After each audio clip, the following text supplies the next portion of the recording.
and he will be part of the Road Fools 2. This is his second time performing at the gathering, so Juggalos, show a lot of love for Keegan, the Creep Ass!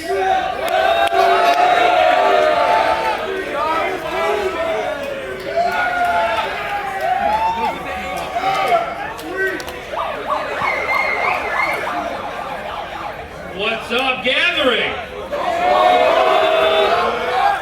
Everybody's in there tight.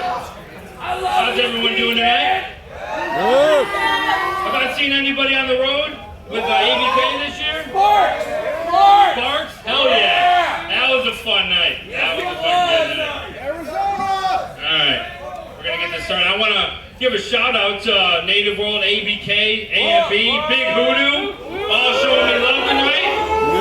Those are my dogs, my road fools, if you will. Hell yeah.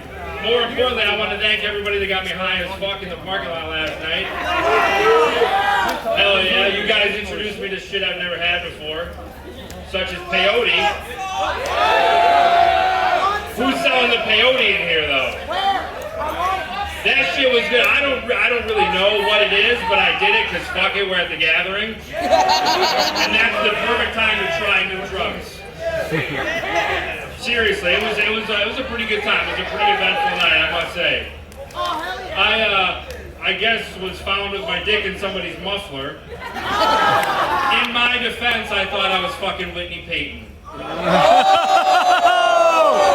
So, okay, before we jump to conclusion that Keegan's fucking mufflers, okay, she really does. And my girlfriend's here, she does not appreciate that joke. That's what I'm saying, right? Yeah. And she's really not going to like this next one. Well, as some of you may know, we made a few stops to Denver on the Road Fools tour and the drive-by tour. One of my favorite spots. Anybody here from Denver? Yeah, all three of you. And A&B. Fuck it, they're from Denver too, so that's pretty cool. But it was a really good show. I had a really good set on the drive-by show, and a lady came up to me at the end of the show and she said, Keegan, I think you're really sexy and you're really funny, and I want you to come back to my place tonight and beat the pussy up. And I said, baby, why wait? And then I kicked her in the cunt. You like that? You guys like fun jokes? Good. Good, because it's going to be that kind of night from this guy. You guys might know we're ABK's doing a seminar tomorrow, and we're going to be roasting his ass. The first time there's going to be a roast at the gathering. All are welcome. All jokes are welcome. Going to be a lot of lisp and nub jokes, I'll tell you that. That's coming. I don't want to give anything away, though. So you got to come check that out. Did you guys enjoy Tech 9? That was some good shit. That was really cool. I liked it. You guys having fun tonight? You're just staring. Yeah, fucking staring. Perfect. Well, I found out a pretty cool fact, too, right before I left for the gathering, as a matter of fact. Anybody here got kids that they're leaving at home for the gathering? I don't. But my brother does, and I'm a pretty cool uncle, except for when I fuck up. For example, I found out babies and bananas do have something in common. And they both bruise when you drop them on the kitchen floor. So there's that to deal with when I get back home. Yeah, that's a true story. Google ain't gonna tell you that shit. Uncle Keegan's gonna tell you that shit. No, but with that being said, I love my niece. I do, and my nieces, I should say. But I sometimes get to babysit the youngest one, and she's about 5 years old. And you know, she found out Uncle Keegan's a comedian, so you know, kids, they fucking like to be a part of what you're doing. And you know, she always comes up to me and says cute little knock-knock jokes, which is fair. I don't really give a fuck. I'm trying to sext or whatever I'm doing at the moment. I'm a horrible babysitter. But she comes up to me the other day as I was watching TV, and she was like, Keegan, I got Uncle Keegan, I got a really good joke for you. I said, all right, sweetie, let's hear it. And she said, what do you call a 5-year-old with no friends? I said, I have no idea. She goes, a Sandy Hook survivor. Where the fuck did she learn that? Where the fuck did that come from? We got some questions at home that need to be attended to. My brother is here. here today. We're going to talk about that. All right? All right, guys. Now, I'm not going to hold you up. I know we're all here for the fucking WWE legend, Mick Foley. Me as well. So, guys, make some noise for him. He's the reason I couldn't play with thumbtacks when I was growing up. Make some noise for Mick Foley. Stick around for Juggalo Night Court. I'm your judge, the whole gathering. Give it up for Keegan one more time, Juggalos. Keegan the Creeper. You might be seeing a lot more of Keegan the Creeper. All right, Juggalos.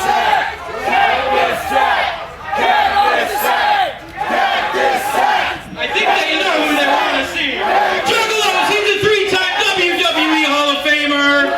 He was a three-time champion. He's in the WWE Hall of Fame. You know him from Big Money Hustlers, everybody! Take the seconds out,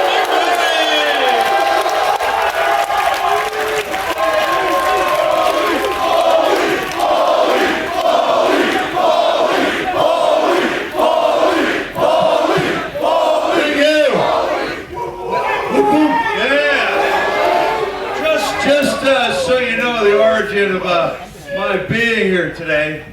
First of all, I'm in the back, and that is the first time I've heard a Cactus Sack chant break out, which is like music to my ears. Cactus Sack! Cactus Sack! Cactus Sack! Cactus Sack! Cactus Sack! That's right, because the more you chant, the less I have to do. Many of you are aware I recently left WWE. Were you aware of that? Yeah! And to their credit, when I was an ambassador, they gave me great leeway to pursue my own personal projects. The only time they absolutely positively said no was when I asked if I could be a guest on ICP Theater. The word came back and said, WWE talent is forbidden to appear with ICP.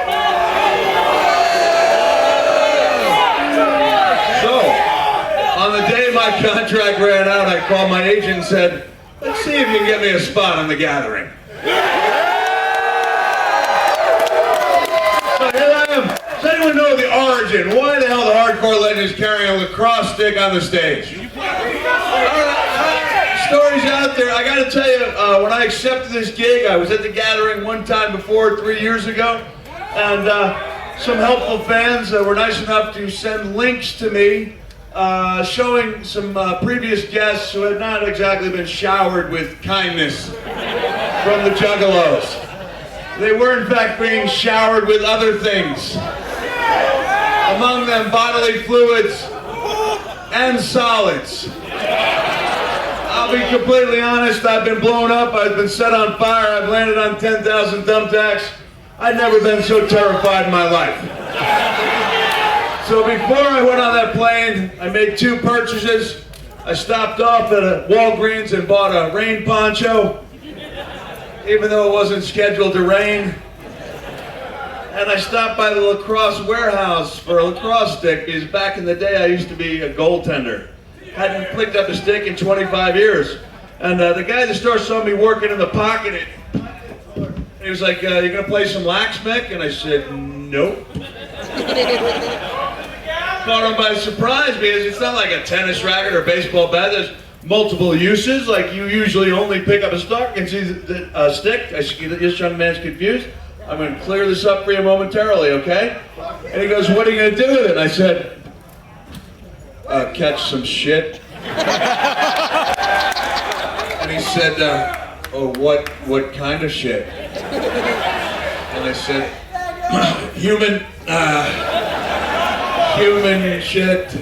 And then, as it turned out, man, it was like this, man. You guys got respect for me, and I appreciate that. I was Captain Sack.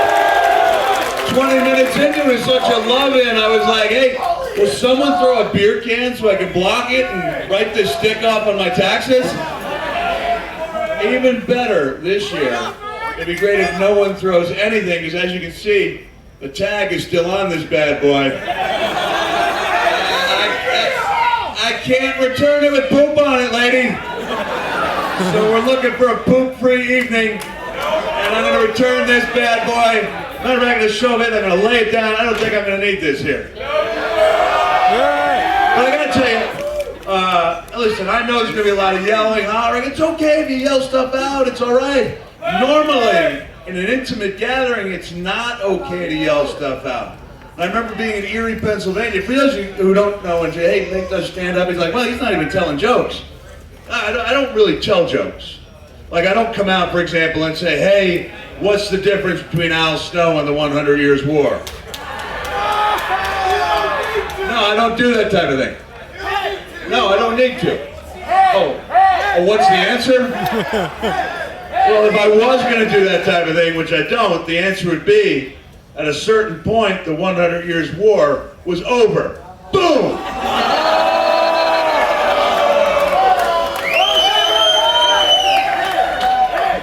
But I don't do that type of thing. This is a wrestling-centric storytelling show, which will include a question and answer session. And all I ask when it comes to the time to ask the questions, don't be that guy who asks that question, and we know what question I'm talking about, right? Don't be the guy who sits there, raises his hand, and goes, did it hurt? When the Undertaker threw you off the cell? It's like 16 years I felt like Bill Murray in an episode of Groundhog's Day that never, ever ends. But one day, it's like the day before, someone walks up, and it was the first time I ever been asked, did it hurt?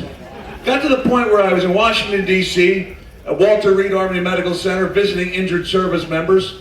And I'm not telling the story I'm not telling this to brag about visiting injured service members, even though I was in Washington, D.C., visiting injured service members. USA.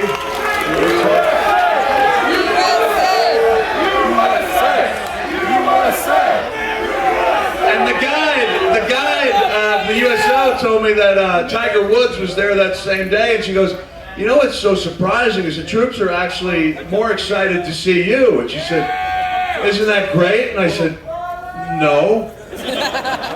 It would seem on the surface to be a great thing, right? And she was a little baffled. She said, why? I said, because I know what Tiger Woods made last year, and I know what I made. They're not even in the same ballpark. And before that little escapade in the Escalade a few years ago, Tiger made most of his money as a product company pitchman who didn't actually say anything. He would just like crouch over the 18th hole, and if I could crouch, I would, but I can't, so I'll bend awkwardly at the waist. Just crouch over the 18th hole, and there'd be the words, be a tiger. And that in WrestleSpeak had heat with me, Juggalos. Because when I was a product company pitchman for Chef Boyardee overstuffed beef ravioli,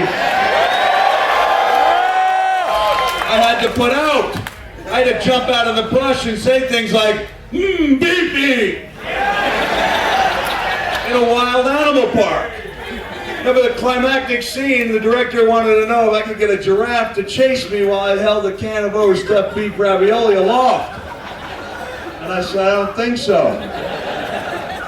And he dared to question my hardcore credentials. I said, it has nothing to do, yeah, my testicular fortitude, absolutely, sir.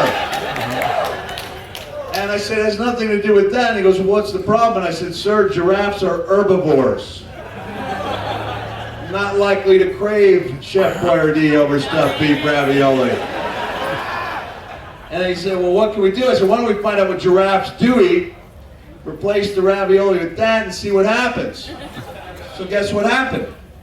That big son of a bitch chased me for like 200 yards. And I know people out there think that wrestlers are actors.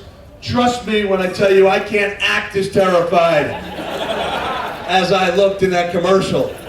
So I guess therefore I could have been a little bit nicer to Tiger Woods when I finally met him. Fuck Tiger Woods! Yeah! All right, let it out, let it out.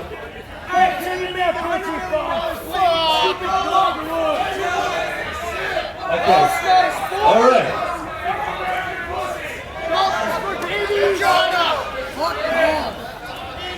Those little green lights.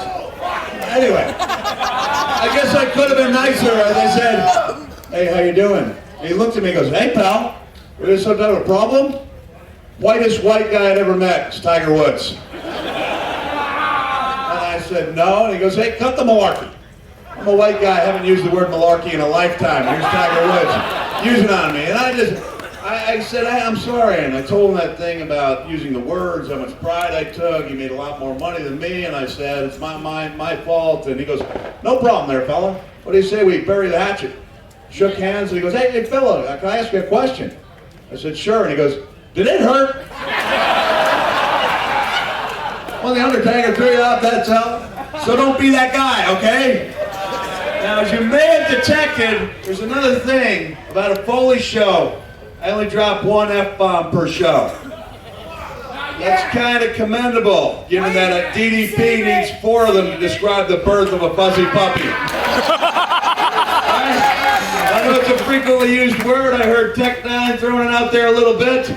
But to me, the F-bomb on this stage is like the pile driver on the concrete. You wait till the end and you hit it with a big. Reminds me of my days in Japan when I was wrestling a guy named Shoji Nakamaki. Perhaps known better to you as Lama Namanumi. And we'd have tacks and barbed wire and bricks and all these things. I'd throw Nakamaki into the guardrail. He'd come up bleeding. I'm like, what the hell am I going to do now? What's all the barbed wire for? So we're going to hold back, drop that F-bomb like it's a pile driver in the concrete. See if we can't bring everybody home on a high note, okay? We do have those questions. Line those bad boys up. Before we get to that, all right, and my reasoning for giving the question, I'm going to give you a couple example of the worst show. This is working out pretty good, man. You guys are being really cool. I really appreciate it. Thank you. We got a couple Santas in the crowd. And like I said, I don't tell jokes. I do tell stories that will build into laughs, but I was in the middle of that story building process in Erie, Pennsylvania a few months ago when I said something that caught me by surprise because it caused somebody to do a legitimate bona fide spit take. Something so funny they could no longer control their beverages. It took me about 2 seconds to realize it was not a genuine bona fide spit take, but the young man had in fact projectile vomited on the woman in front of him, causing the woman's quite muscular boyfriend to jump up and say, hey dude, what the heck? What the heck, man? And it was just like this dim gloom was cast over my entire show. I just sat there, and the only thing I could think to do was imitate Mr. McMahon and be on the mat and go, he's gonna puke. And every time I tried to build a little momentum, I'd hear this guy yelling out the name of this guy I used to wrestle with named The Rock. Who had a lot of potential at one point. I don't know what happened there. And I said, Rock, and he yelled out, Rock! And I looked at him and I said, yes, you are correct, sir. And then I went to the left side of the stage and I began a different story, and yet he still yelled out The Rock's name. I looked over and I saw he was holding up a photo. Went to the left side, he yelled out The Rock's name again. I looked back and I could see that he was holding up the Xbox 360 with The Rock's likeness on it. I said, you are correct for a third time. Now on time 9, I was getting tired of it. The guy was killing my momentum. And I said, hey, come on up here, buddy. Let me take a look at that. And he handed me the Xbox 360, and I was in mid-fling when I had a flashback to my days in the ECW arena.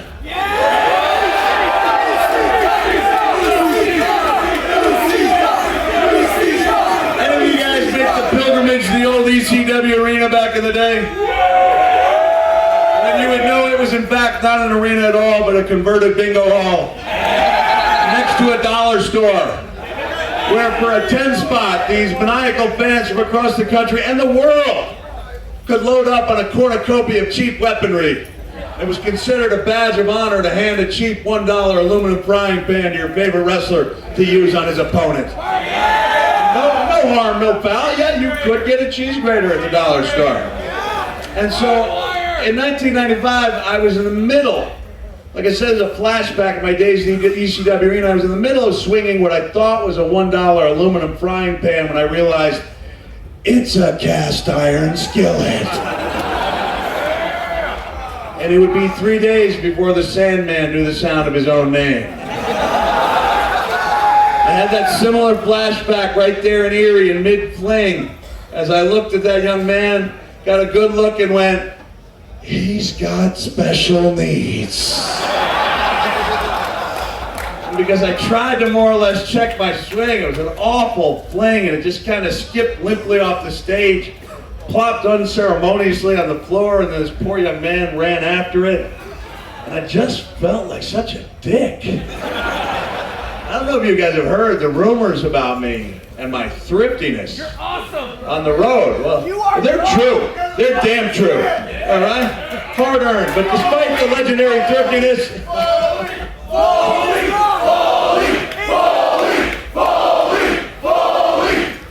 they appreciate the thriftiness, right, brother? Despite that legendary thriftiness, as soon as that show was over, I grabbed the club manager and said, load that kid up with as much free Mick Foley memorabilia as you can carry. And now we're friends on Facebook. Yeah. So it worked out pretty good. Well, before we take some questions, I'm going to tell you why I do this. Why, first of all, is, we don't know what I'm going to say. It lets people rest at ease, knowing they're going to get their chance to answer the wrestling questions. But from a selfish perspective, sometimes you guys will come up with questions I wouldn't have thought of that jog a memory that result in a story that I might end up using as part of my show. And that was the case a while back where a guy raised his hand. He said, I want to know what the strangest thing you've ever seen in your career was. Was it losing your ear in Munich, Germany? I thought about it. Legitimate question, right? Not only was losing my ear strange, but the circumstances surrounding it were strange. The only time that I know of, both English-speaking referees have been sent home, one due to a knee injury, the other due to a death in the family, and have been replaced by a French referee who spoke no English, was therefore unable to tell either me or my opponent Vader that he had my ear in his hand. So we just kept wrestling, because that's what fake wrestlers do. I thought, okay, that's a legitimate question. But it was almost like a light went off above my head. And all of a sudden, I was thinking back to a time in 1997 when I was in Germany. I told the guy, I said, that's not even the strangest things that happened to me in Germany. I began telling that story about walking in Frankfurt, a part of the city called the Red Light District. Where there were rumors of live sexual acts taking place on stage. Hell yeah! And I was curious because I'd never seen one of those live on stage. And so I went with 3 of my cohorts who shall remain nameless. We know that's the I'll protect their image. That's the responsible thing to do. And we walked into that club. I opened up the door. It was like going from black and white Kansas to brilliant Technicolor Oz. There was this guy, and he just looked like a sexual gladiator. And he was fornicating. He was putting on a show. I mean, this guy's penis was almost impossibly large. It was pumping with piston-like power and precision. Which is an author's tool known as alliteration. Yeah. The constant sound of a single consonant, right? Okay. And then we noticed something that no one else in the room, me with my wrestler's trained eye for detail, noticed something that no one else seemed to observe at all. I noticed that this sexual gladiator was putting on the performance of a lifetime. His own possibly large penis pumping with piston-like power and precision was doing it while wearing a knee brace. He was working hurt. And so I said to the first member of our party, I said, hey, Rock. You guys aren't recording this, are you? Take a look at the guy's knee brace. And the Rock looked, because how could you not when I'm specifically drawing attention to the knee brace? It's the first time I remember him raising the people's eyebrow. I said to the other member of our party, second member, who had specifically asked me to remain nameless. I said, look at that knee brace, and he looked. How could he possibly not look when I was drawing his attention directly to it? I said to the final member of our party, who I'll just refer to for tonight as Al Snow. And I said, Al, look at that knee brace. I said, Al, look at that knee brace, and Al Snow just went. I said, Al, look at the guy's knee brace, and Al just went. I got a little perturbed. I said, Al, for crying out loud, we look at the guy's knee brace, and Al just went. He was locked on that big cock. Locked on that cock, as if you remember Navy SEAL Team 6, ready to take out a high-value target. Locked on that cock, sir, like he was Zack Ryder. Looking for the last remnant of his push. Locked on that cock, ma'am, as if he was Dr. Hannibal Lecter, preparing to dine on a human liver with some fava beans and a nice Chianti. I was looking for that tongue sound. Ready? With some fava beans and a nice Chianti. Excellent work, sir. And then it was over. It just ended. Or at least I thought it ended.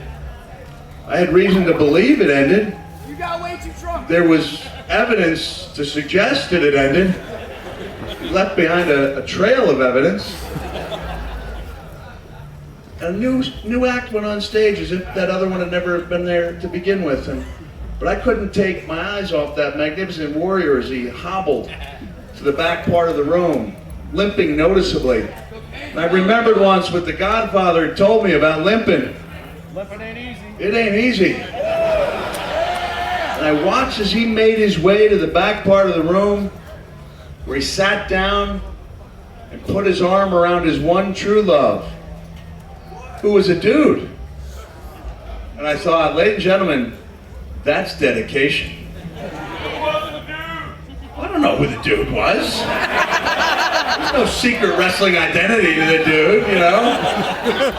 All right, with that in mind, let's take a few questions, all right? All right, you've been all right, listener, go ahead, man. Well, no, you don't get the mic, you yell it out. Okay, go ahead. Who toasts the hardest potato? Oh, hardest potatoes would be... Vader, Stone Cold, or Terry Funk? Oh man, yeah, that's a good threesome there. Yeah, I was terribly dejected when the first time I wrestled Terry, because I thought Terry threw the greatest wrestling punch in the business, and I wanted to learn the secret of it. And then as soon as we locked up in Japan, he punched me as hard as he could in the head, and I went, "That's no secret." It was a disappointment. Hold on one second. And while Steve Austin's punches were no walk in the park, especially on the receiving end of them, when he was making a comeback, in my history, no one's punches compared to Vader's for their stiffness. Like, he was in a league of his own. Yeah. I saw, back at Center Stage Theater in Atlanta, Georgia, your name would be up on a chalkboard against your opponent for that night. On 4 different occasions, I saw a young man walk up to that blackboard, keeping in mind their hopes, dreams, and ambitions tied up in being a professional wrestler. I saw them look at their name on the blackboard against Vader and retire. They just look at their friends and go, "This business isn't for me, Joey." And off they'd go. I'd watch them take that long, lonely walk down Peachtree Street, never to be seen or heard from again. Good question, though. Yeah, undoubtedly it was Vader. Yeah, all right, we got a young man there. Go ahead and stand up next to Santa. All right, so going to that topic. Yeah. Now, was it completely your idea? No one knew that Undertaker was going to throw you off? Oh, the Undertaker thing. You're going to be that guy, huh? I'll tell you what I'll do. No.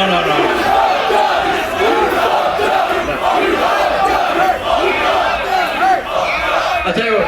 I'm going to incorporate that into my ending story because, man, I didn't believe it until I saw it. I'd heard rumors, but until I opened up the door in Austin, Texas about 12 days ago and saw The Undertaker standing there in front of me, I thought there's no way he's coming to one of my shows. So we had a chance to catch up and reminisce about a couple of things that are going to lead me to my final story, okay? So let's take a couple more questions. That's not a bad question. Go ahead, man. Which one hurt worse, the Hell in a Cell against Undertaker or 2 months later against Kane? You're that guy too. We have, no, it's not that guy, it's those guys. I'll cover that in the last story, okay? Anyone have a non-Hell in a Cell wrestling question? Yes? What's my favorite match that What? My favorite match ever was probably Backlash against Randy Orton, 2004. I came back, I really had been away for 4 years, and I came back at WrestleMania, first time in 4 years, and people were patting me on the back, and they were telling me I had a great match, and I knew in my heart I really hadn't. It was actually Stone Cold who came up to me almost the end of the show, and he went, "Kid, we've known each other a long time, haven't we?" I said, "Yeah," and he goes, "You consider me to be a straight shooter?" And I said, "Yeah," and he looked me right in the eye and he said, "You dropped the ball out there tonight." Man, it hurt so bad because I knew he was right, and so I came back a month later, and I knew I had that one chance to have that, redeem myself and have that great match. And I remember I really was in the zone, I used to really get in the zone for those matches. And I walked up and a beautiful young lady named Stacy Keebler saw me and she said, this isn't going to be one of those bloody things, is it? And I went, "Oh yeah. Oh yeah." And it was, but it was really good. All right? All right. Who's got it? All right, over there, standing up. Any of the guys from Psychopathic Records have a question? Hey, you guys, yeah, let me hear it. All right. Thank you, brother. Appreciate being here. Go ahead. Will you ever wrestle for JCW as Gathering? Who was crazier, me or Necro Butcher? Foley! Foley! Foley! Foley! Foley! Foley! Foley! I gotta tell you, he did a lot of the same stuff I did, but for a lot longer and for a lot less money, which puts him and Sabu kind of in a class of their own. So yeah, man, and a tough guy, a crazy guy, but a smart guy too, man. A lot of respect for him, and he was awesome in The Wrestler, man. That even made me cringe, All right, we have a person out there with a question. We'll take like 3 more. Go ahead.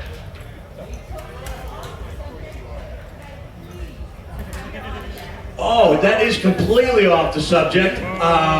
I'll try to get to that, okay? And are you a Misfits fan? Do you know their version of Blue Christmas? I may be in a video for that. Yeah. All right. We got a couple people in Santa attire here. I think you got to admit there's a certain amount of courage required to show up at the gathering of the Juggalos with slippers, sweatpants, a fanny pack, and 2 Santa Claus shirts. That's how I roll. All right, let me have a question right there. My question was, before you said that, but why are you wearing a fanny pack? Why am I, man? I'll be honest with you. I watched WWE Network, WWE Countdown about the top 10 tag teams. And while I was flattered that The Rock and I were listed at number 4, I was, honestly, man, I was shocked by some of my fashion choices. Rocket sock! Rocket sock! Rocket sock! Rocket sock! Rocket sock! Where is Socko? The Rock would appreciate that. Where's Socko? I looked at the thing and I was like, man, from the bright blue sweatpants I wore when I was teaming up with The Rock, to like the ill-fitting sports coat that WWE used to require me to wear, to the Native American fringe jacket that was offensive to all Native Americans. I just looked at it, I was like, as long as I'm going to be making all these fashion errors, I might as well make one that allows me to carry around 2 weeks of stuff on my waist. And I went back to the pack, man. And so I try to live life on my own terms, and like a lot of you do, and this is one of my terms. Cactus Sack rocks the pack. All right. Let me get that story you guys wanted to hear. You doing okay, young man? All right, cool.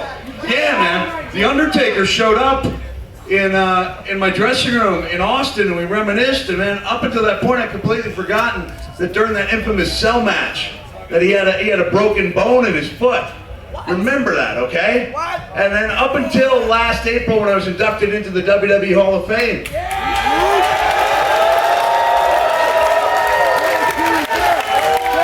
I really did live in dread of people coming up to me with questions, because I knew that every question, like I said, was going to be, did it hurt? Like I just dreaded it.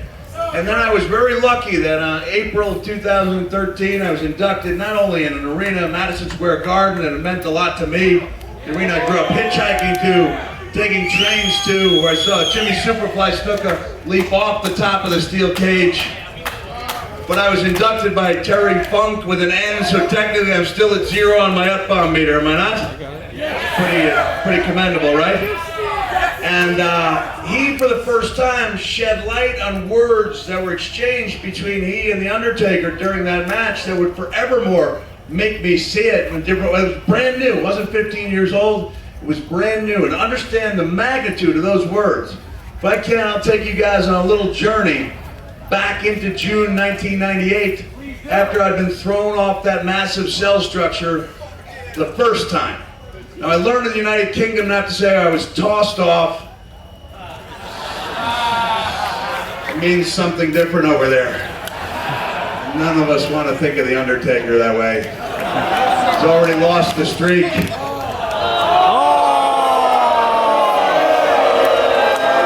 know.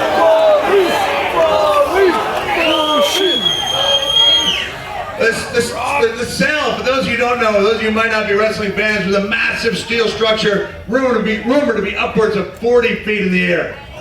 In truth, it was legitimate 16 feet. Ladies and gentlemen, once you've been thrown, not tossed, off a structure 6 feet taller than a basketball rim, there's really no need for further exaggeration.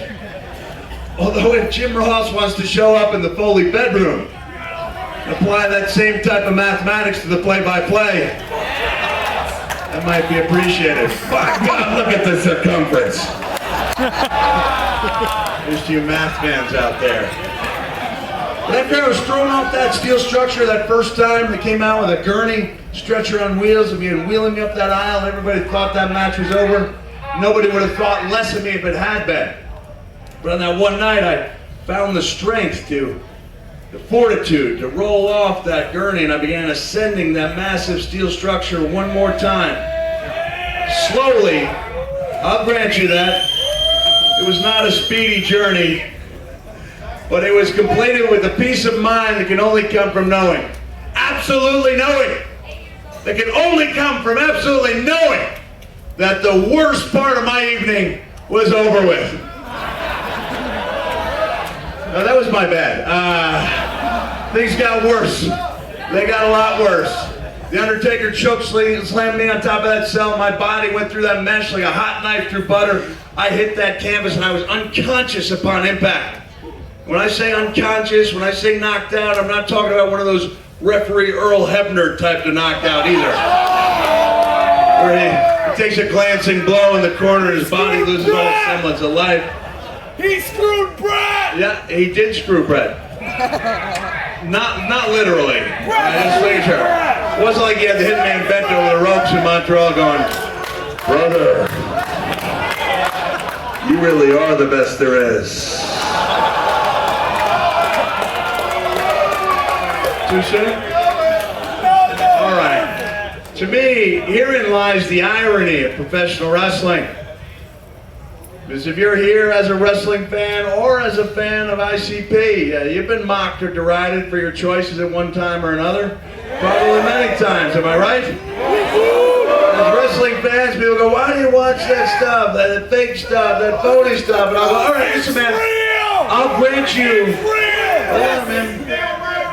I'll grant you there are elements in that, in what we do, but I'll ask you to walk up to even the most ardent MMA enthusiast and say, hey man, does your sport continue when one of the participants is no longer conscious? Mine does.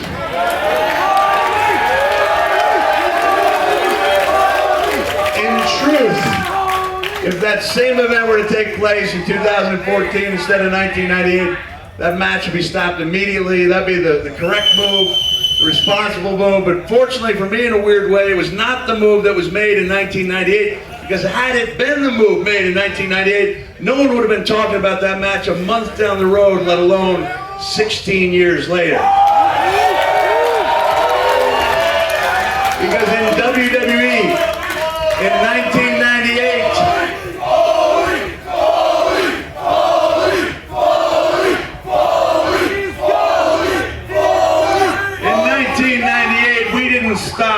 matches in WWE. We didn't stop matches. We didn't stop matches. We bought time. I can almost imagine Mr. McMahon behind the curtain going, buy him some time. And it was in the hopes of buying me time that Terry Funk with an N, I'm still at 0 on the F-bomb meter, right? He entered the ring. It was then that he and The Undertaker shared some words. Now, I'd probably seen that DVD 100 times, but the words were said so casually that it never once caused me to turn to my wife, my kids, any of the WWE superstars, or Al Snow. And say, hey, I wonder what Terry said. When I was standing there behind that curtain 6 feet away from Terry Funk in Madison Square Garden, he shared those words and sent a chill down my spine. He said, The Undertaker just walked by, casually turned his head and said, see if he's alive. See if he's alive. I think I'm fortunate I was knocked out, because had I just been coming to and heard that voice say, see if he's alive, would have scared the crap out of me. So Terry actually walks over and checks on me, comes back to The Undertaker and reports that he's still breathing. At which point The Undertaker chokeslammed Terry Funk, and in the process, Terry's shoes came off his feet. Now let's examine the evidence at hand here, okay? We got a story about 3 human beings. One who, with a broken bone in his foot, dropped a considerable distance, was limping noticeably inside that ring. That human being chokeslammed a second human being right out of his shoes. And they did it in the hopes of buying time for a third human being, previously thought to be deceased, so that they might buy enough time for that third human being to regain consciousness, so he might continue a fake wrestling match. That's hardcore.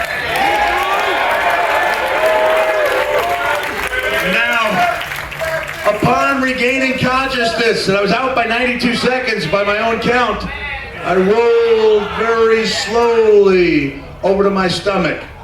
And after rolling very slowly over to my stomach, my next bodily move was a bob of my head. The reason I bobbed my head is because my first conscious thought was, where'd those shoes come from? Look at those shoes. And I tried to stand, but I fell back down like a newborn colt. It was the end. The Undertaker walked over me at that time. Remember, he had that long mane of dark hair, so when he leaned over, it was like a protective curtain. No one ever knew the words that were shared between me and the Undertaker. I ask you, what happens at the gathering stays at the gathering. And I'm going to share this with you and prepare to get a shiver down your spine. I'll never forget it. He just leaned down and said to me, hey there, fella.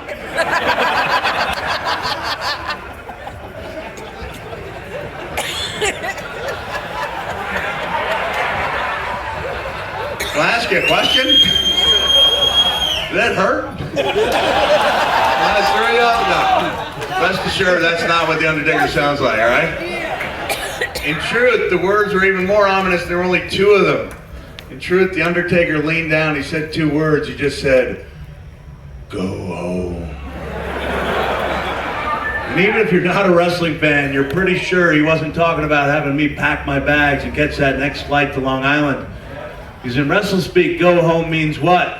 Match is done. For those of you not aware of the Undertaker's reputation in the ring or in the dressing room, as a general rule, when he gives an order in the ring, it's not open to negotiation.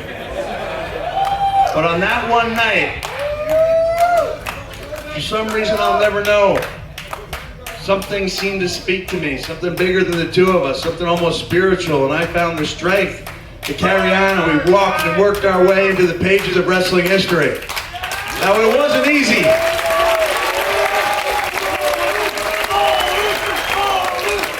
After I knocked him off that top rope, I collapsed against the bottom turnbuckles, and I began assessing my situation. unbeknownst to me, there had been a chair up on top of that cell that would follow me down every foot of my journey and smashed into my face, doing considerable damage to my already considerably damaged dental work, causing one of my teeth to become lodged somewhere strange. Where was it? In your nose! Nose. Once again, lucky I was not aware of that, because had I known there was a tooth lodged in my nose, I would have been embarrassed.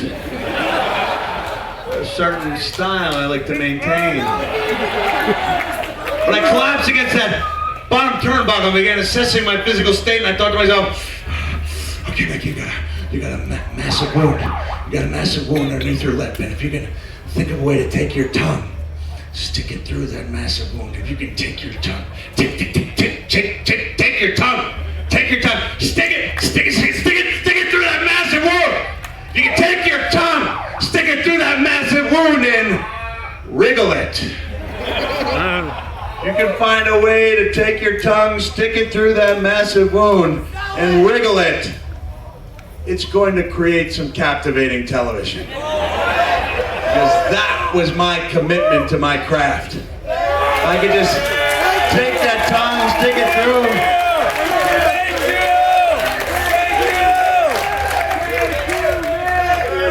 I could just take that tongue, stick it through that massive wound and go.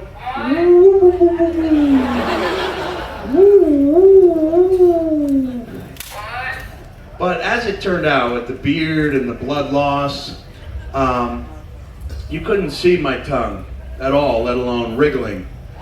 So therefore, Jim Ross was not incorrect when he made the immortal cry, "My goodness, look at him, he's smiling!" In fairness to JR, this is kind of what it looked like.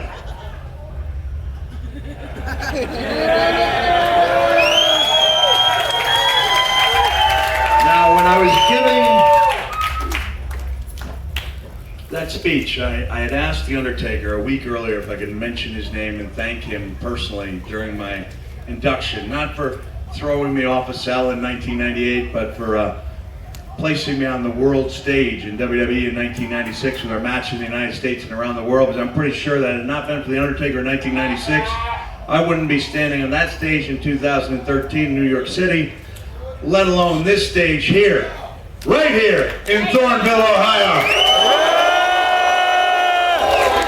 In 2014. And I was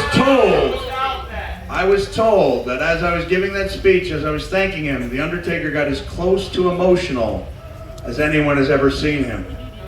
Keep in mind, he watches backstage on a monitor next to Mr. McMahon. I'm about to find that megaphone and stick it up your candy ass.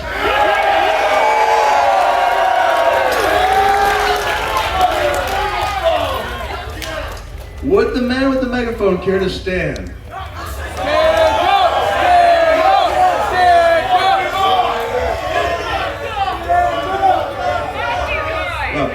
Young man, you were obviously playing with a limited hand in the game of life. So go ahead and yell with your little microphone. Go ahead. Go for it, man. Jimmy Hart would appreciate the tribute. I was going to yell at him, but he's just so sad and pathetic looking. Nature's already dealt with you in a severe way, young man.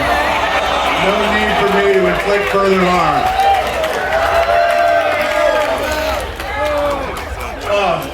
He's a girl? My bad.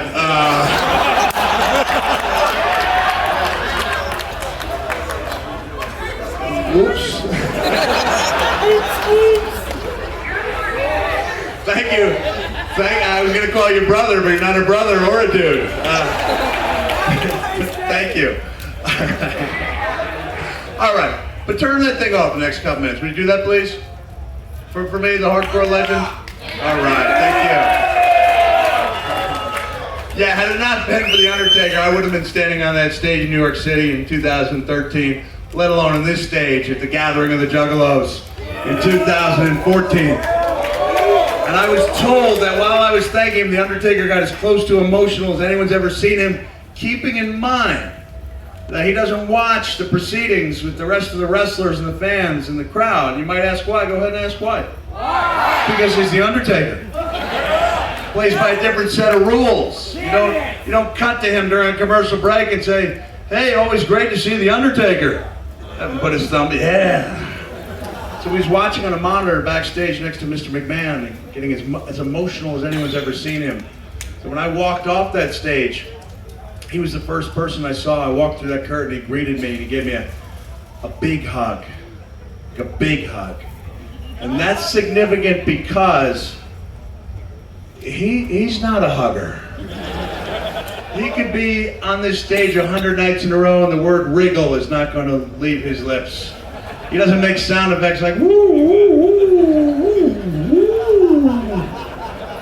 But he saw fit to hug me, and it put the perfect ending to the most important night of my life. So at this point, 16 years after the fact, the only thing that haunts me about that evening, and I'm talking about keeping me awake at night type of haunting, is the conversation I'm told I had with referee Mike Chioda after the fact. You guys know who referee Mike Chioda is? Yeah. The WWE official hasn't changed his personal appearance in 32 years. Looks exactly the same. According to Mike Chioda, our conversation went something like this.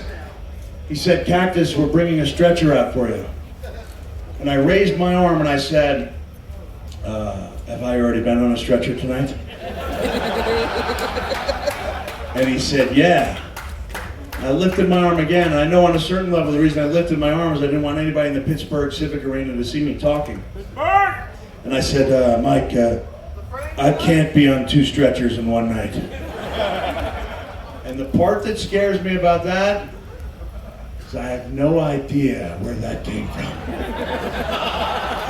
No recollection of my dad sitting me down when I was 6 or 7 years old and going, "Son, you're going to be facing a lot of pressure in this lifetime. I don't care what the other kids in school do. I don't care how many stretchers they ride. You're a Foley, damn it! One stretcher for you. Thank you very much, Juggalos. I really appreciate it. Have a nice night."